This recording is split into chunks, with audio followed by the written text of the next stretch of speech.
discussion of the proposed 24-25 school district budget.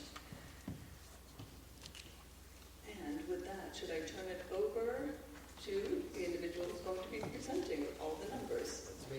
Alrighty.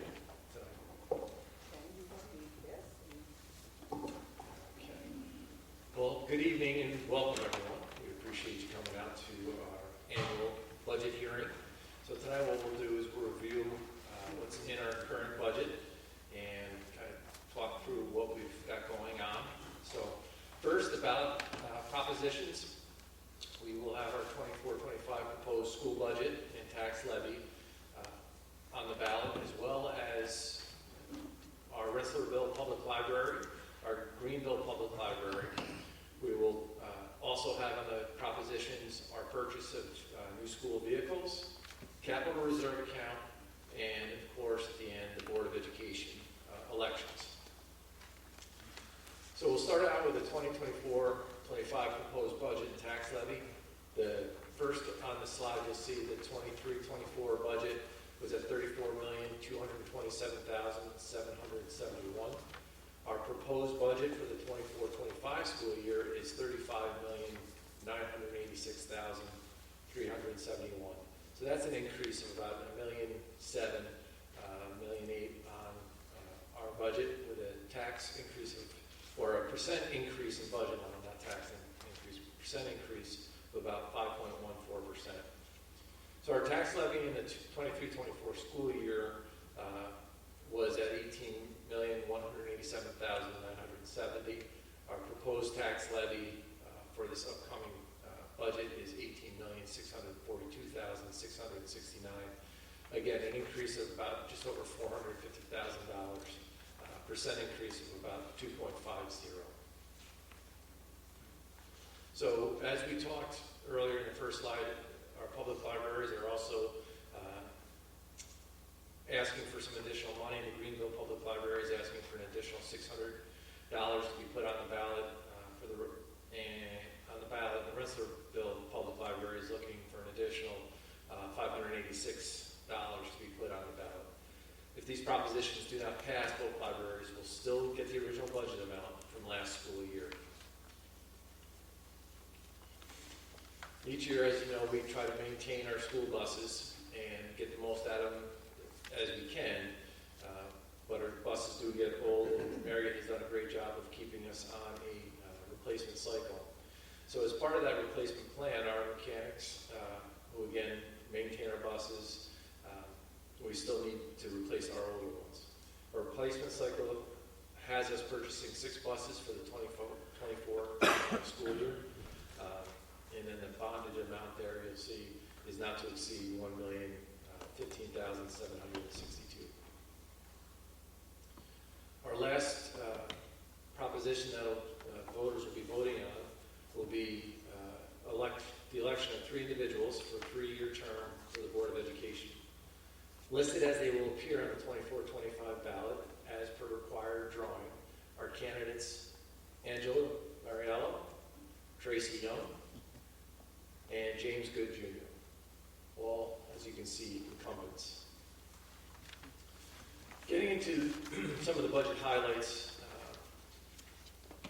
portion of the program is we're able to really continue to keep programming and curriculum at our current status. One of the things that was important to us is that we are able to maintain the same level of options for our kids and to be able to provide the opportunities for them to explore their paths as they move forward, both into the high school and on to next steps, whether that's college or career.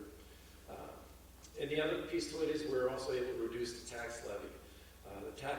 The tax calculation came in at 3.17%, and this is part of the formula that the state uses to tell school districts what is allowable. So ours came in at 3.17, but we are going out at a 2.50 tax cap. The Board of Education felt that tax levy was an important part of where we wanted to be and get down and maintain what we were able to do.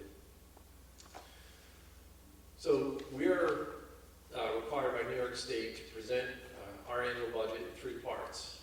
That's the administrative, the capital in the program, as well as a comparison to last year's amounts. So the administrative component has an increase of 3.86% from last year's budget. This component is approximately 10.16% of the overall budget. And the capital component has a decrease of 10.03% from last year's budget. This component is about 14.99% of the overall budget. The program component has an increase of 4.38% from last year's budget, and this component is our largest component. It takes up about almost 75% of our overall budget. So the overall increase to the budget from the 23-24 school year to the 24-25 school year is again back at that 5.14% that I mentioned earlier. So this is a breakdown of the administrative side of the administrative component, and with some of the line items.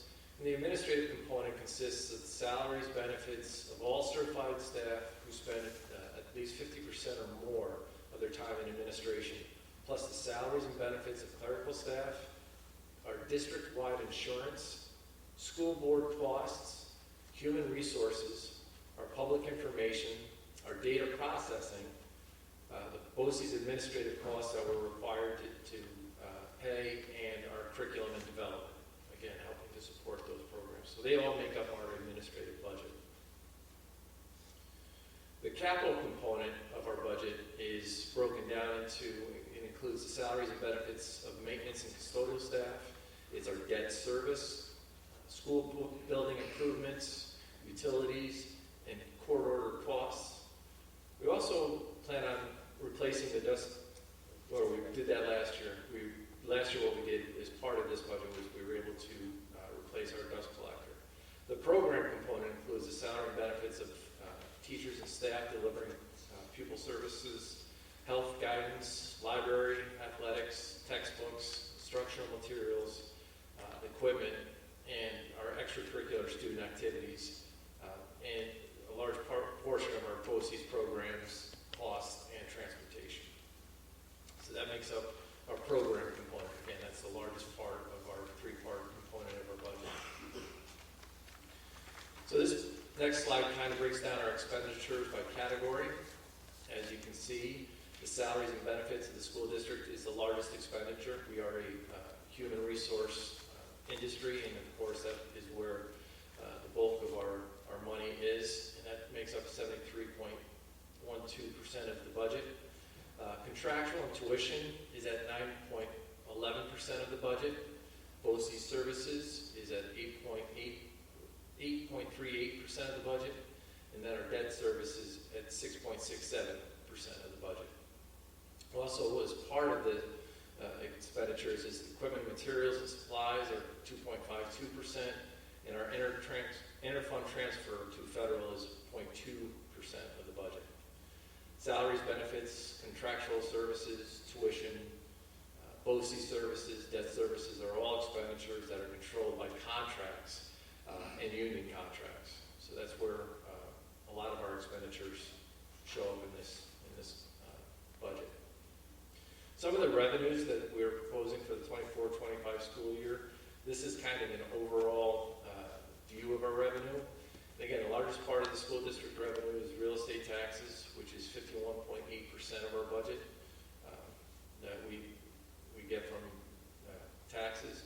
State aid is at 42.08% of the revenue that we have coming in to help support our programs. Then we have some miscellaneous revenues that are at about 6.12% of our total budget.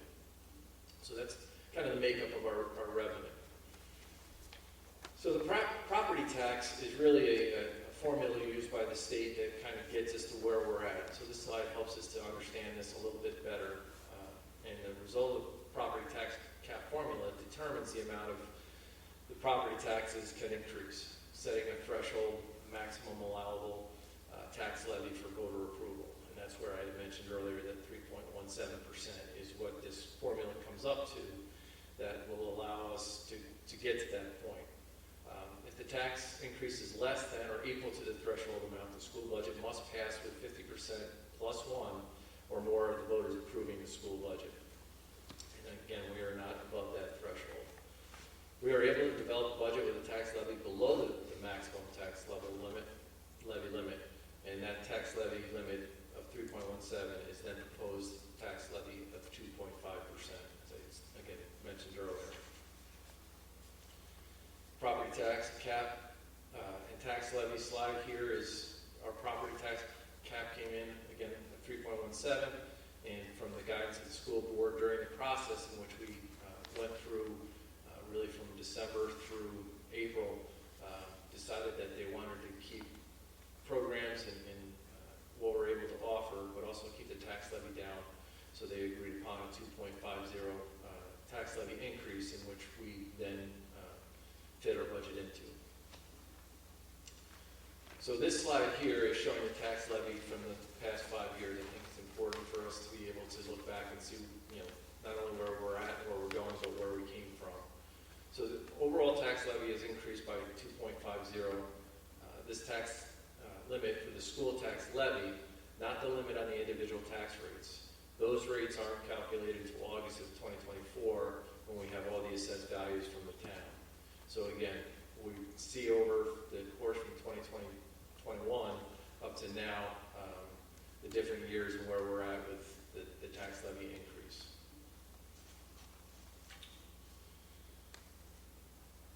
So the Greenville tax base consists of 11 towns in 3 counties, and amongst that, that's why our taxes vary quite a bit. Factors affecting individual tax rates, and this is some of the things that property owners will see based on how they're assessed. As new properties added to the assessment rolls will affect our tax base. Properties removed from the assessor's rolls, i.e. property change in tax exemption status, changes in assessed values, any changes in equalization rates, and then changes in assessed value or equalization rates in one town will affect the proportion of tax levy for that town and all the other towns. Because again, we have to be kind of make sure that we're collecting a certain amount, and when the different towns have different tax assessments, that impacts everyone. So state aid revenues, again, we have compared the 23-24 school year state aid revenues to proposed 24-25 state aid projections, and we were looking at an increase of $989,962 in state aid, which is a 7% increase. And again, these are some of these are estimates based on revenues and things that we get throughout the course of the end of the school year. So that's where our state aid revenue comes in. Our appropriated fund balance. Our fund balance is a revenue line item which represents year-end funds that we bring into the next school year. We have not made any changes to this line item. So as you'll see, over the last 3 years, we have used part of that year-end fund balance to help support the next year's budget. And again, for this year, it is that, like I said, no change the last couple of years in what we plan on appropriating for our fund balance. Then some local sources, some other revenues that we have that go into our budget. Local source revenues due to the hard work of our special education department at Greenville Central School Districts. We were able to contract our services to other school districts. So what that means is that Brooke Van Vliet, our Director of Special Education, has been able to create some classrooms for our special needs students, but also be able to have other school districts bring students in to our school building, and they pay a certain amount of money for that. So that has helped with some of the revenues, and then interest rates on our savings accounts have increased. So that revenue plays, again, back into what we'll use to help support the budget.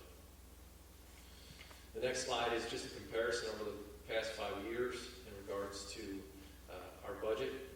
As you can see from this slide, the budget has had some increases over the years. The 2024-25 budget is an increase of 5.14% from the 23-24 school year. Again, trying to take a look at our budgets and what we're able to provide for our students. So what if the budget is defeated? There's 2 options really.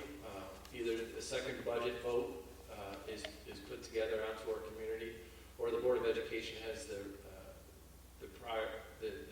possibility of just adopting a contingent budget. And what is a contingent budget? The contingent budget amount is $35,531,672. It's an increase of basically 1.3 million or 3.81 from the 23-24 school budget. It cannot exceed the 23-24 tax levy, and a reduction of $454,699 would have to be made to the proposed budget as it currently stands. And so certain planned spending and programs some cuts would have to be proposed there.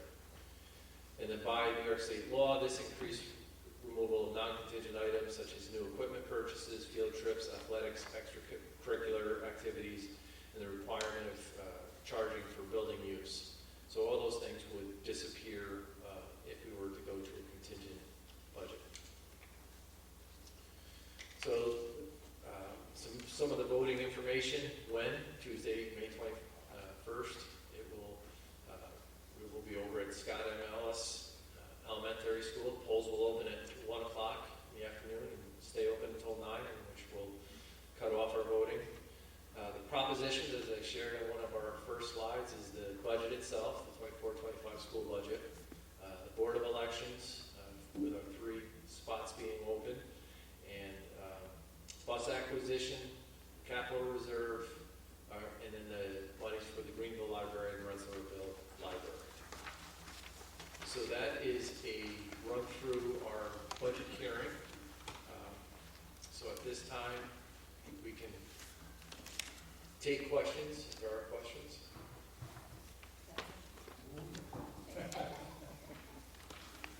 I did read the plan. Most people have that done. Anyway, I guess I'll start with the buses. It says 1,700 plus miles traveled daily by our bus system. That's more than halfway to California every day, mileage-wise. I don't believe it. Number 2, you're going to buy electric buses if you run that many miles? We have not gone to the electric buses yet. Thank We're goodness. not going to the electric buses yet, but at some point That's we're okay. going to have to. And that's Because- what Anybody remember the power outage for 8 days? And you can't have gas stove, you can't have, what are you gonna heat your house with, you can run your refrigerator? This solar bed. Anybody remember when Mount St. Helens erupted? The average temperature for the summer was 70 degrees. No sun. So what are they gonna do with all our panels? That took care of that part. Okay, the other one is, I remember when you had over 1,100 students. Now you're down to 1,151. And the budget keeps climbing and climbing. So if I divide these 1,151 students into the budget, that comes to $31,265.31 per student to go to school. Little on the expensive side. If you don't have any kids, you don't have a budget. So they can't tell me I'm doing it wrong. Okay? The other one is 256 employees, 26,000 something. That's $102,000 per employee. I know you're cleaning people and all of that, and whatever they are, aren't getting that kind of money. But somebody's getting it. So basically what I'm saying is, your budget keeps going every year, even though your kids drop. And people don't even want to come vote. They say it's going to pass anyway. I never missed an election yet, of any kind. But they don't even want to come vote. They say it's going to pass.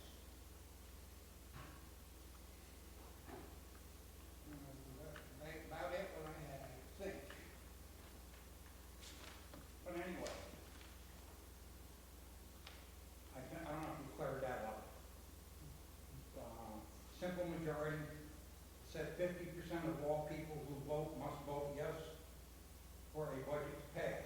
And then you said supermajority, 60% of all registered voters must vote. Well, you gotta be a registered voter to vote in the first place. The way it's written, it's wrong. I hope that's it, right? Everybody's gotta be registered to vote? All right. BOCES service. I think BOCES is a good thing, but where does that all go? Where's BOCES at anyway? There's a number of programs, Columbia County, there's some up in Rensselaer County. Here in Greene County, we have students who are participating in programs across those 3 counties. We also have some kids who are attending programs at Hudson Valley, up at Tech Valley High School, New Visions programs. So, but I think we need to work harder on, trying to contain these budgets. I imagine y'all got kids. Kids are all thinking when parents pass on, they're gonna get left the property. They ain't gonna be able to afford the taxes on it by the time they get there. I mean, I'm not just speaking of this school district. Yeah. I'm speaking of all of them. Right now with inflation, it's almost a 20% tax on everybody in this room. Start adding it up from 21 to now, and you're almost 19%. That's a tax. Greene County, I don't know if you knew, they took in an extra $21 million last year, above the inflation. That's inflation. I don't think that works for you. The other thing when COVID was, where did all that money go for when you didn't run the buses, kids weren't groups? The budget money, what happened to it? We still ran school, we still had to pay our teachers for their services and doing what they had to do. I don't think you're spending like you do here, when the school running. The other thing, I think, didn't they get $2.5 million from the federal government? The school did? Yes, we received federal funds that helped to support those kids when they came back from COVID, to provide additional academic supports, social emotional supports. Those things, that money has gone away. I'm curious what happened to that one. But really, on that 1,700 miles a day, is that true? I mean, that's over halfway to California. California's only 3,000 miles. If you take all of our buses and all the miles that they travel in a day, yes, that's an estimate from our bus garage. It's difficult to fathom that they travel almost to California, halfway to California, over halfway. That's unbelievable.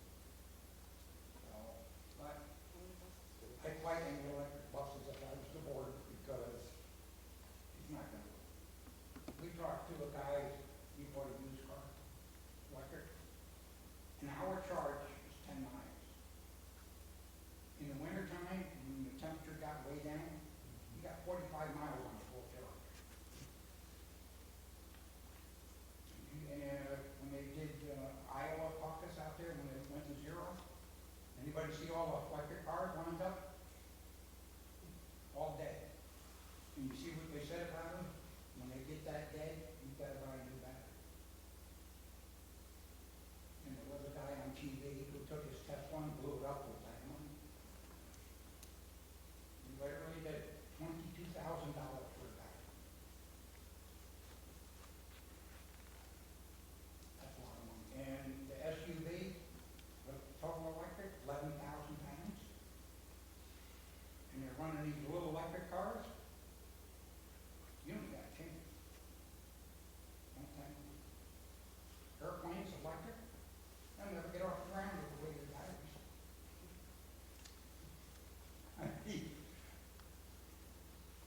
I'm sure you've all thought about it too, but I mean,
just the power to do that. 13, 14 buses that we have going out on a run every day, at those needs, traveling that many miles in cold weather, mountains, it becomes problematic. We're concerned. When the time is right, when the technology is right, I would urge you to do that. And I am in complete agreement with an effort to move away from fossil fuels. I think we just have to do that. And not before it's practical, but when it is practical, I am strongly in favor of it. Can I make another point? You sure can. I would like to congratulate the Board of Education and the superintendent and all the staff on your efforts to produce a budget that to me seems very, very reasonable. I mean, the gentleman here talked about inflation, and yes, there, but I think you're doing a masterful job of making it happen in the Greenville School District with minimal impact on the taxpayers like myself, this gentleman, perhaps you, and anybody else that seats behind me. So congratulations. Thank you.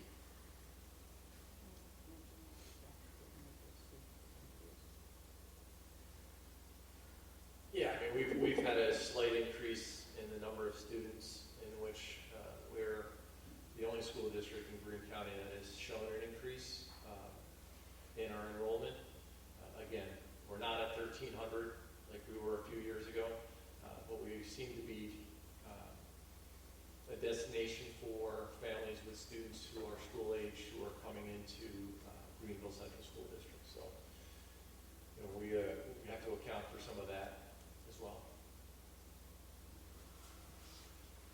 Any other questions? How many electric buses do we have? Any?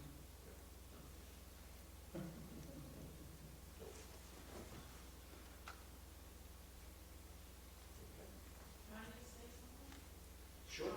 Both of our children went to Greenville back in, they graduated in 87 and 90. They got a wonderful education here. They were able to participate in sports.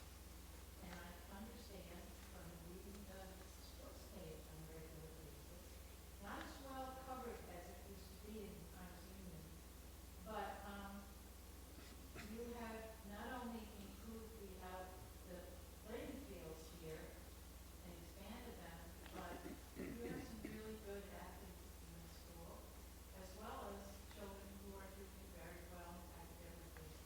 So I too want to congratulate you.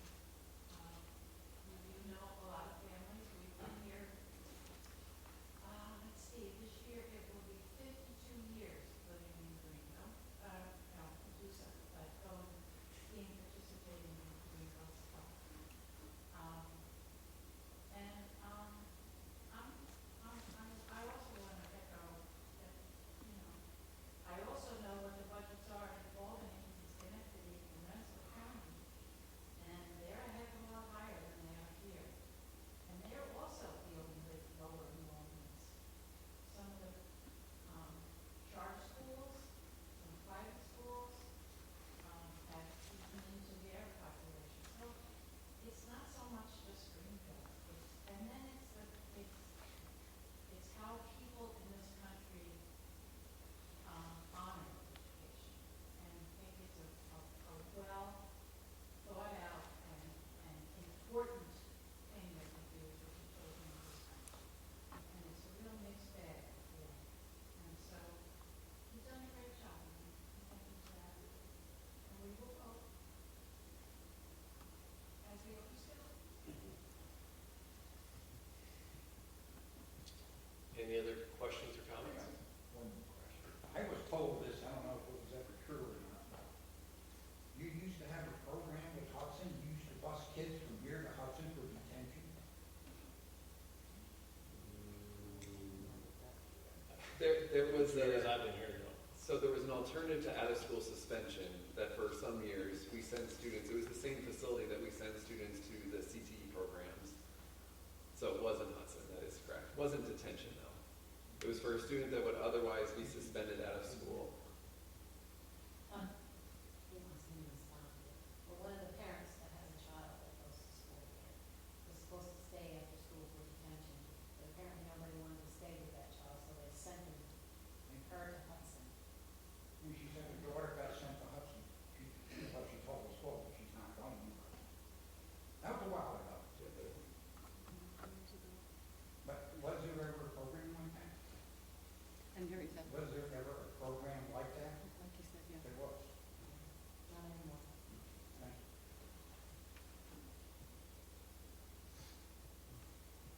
Okay. Cool. Yeah. Not just Greenville, but across the country. Majority, I'd say most districts, children are not proficient in reading and math. Is there anything in the budget this year that we've added to try to combat learning loss from COVID? And like I said, it's nationwide, it's not just here. Sure.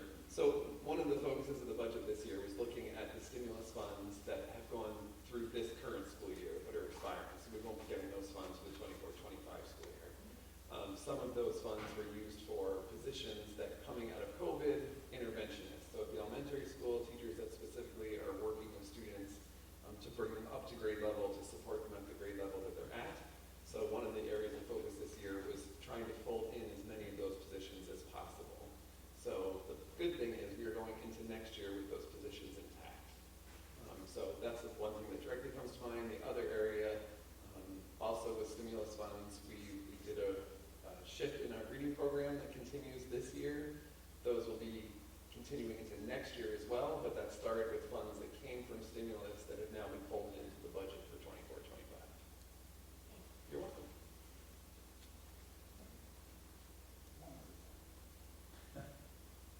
Bonds are not like mortgages. Mortgage, you pay it up, it's done. The school has bonds, they never stop paying. The project's done, you still keep collecting the money. Where does that go? Into the general fund? I don't understand your question, but I can speak to our bonds. So our bonds are debt service, which looks at all the bonds, all the money that we owe for different projects. Our goal is always to keep that flat. And what I mean by that is if we have debt that is retiring, so we're paying off one bond from an old project that has been completed, we time it so that we take on new debt to continue with another new project. So for example, this summer, we're starting our large capital project that was voted on back in December of 2022. That was your, That was all designed that project would start, and the bonds that we would be borrowing money for that project were replacing bonds that we have fully paid off. So all that to say, it stays flat, right? Meaning we don't see a huge spike, meaning we have to pay more in debt service, and we also don't want it to dip down because the reality is it's expensive to upkeep the entire facility that is Greenville Central School District. So we time those projects to make sure that we keep that as level as possible. people didn't realize that. You keep paying on it.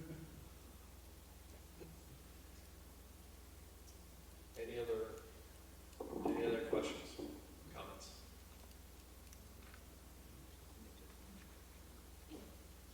Seeing none, Tracy, I'll send back over to you.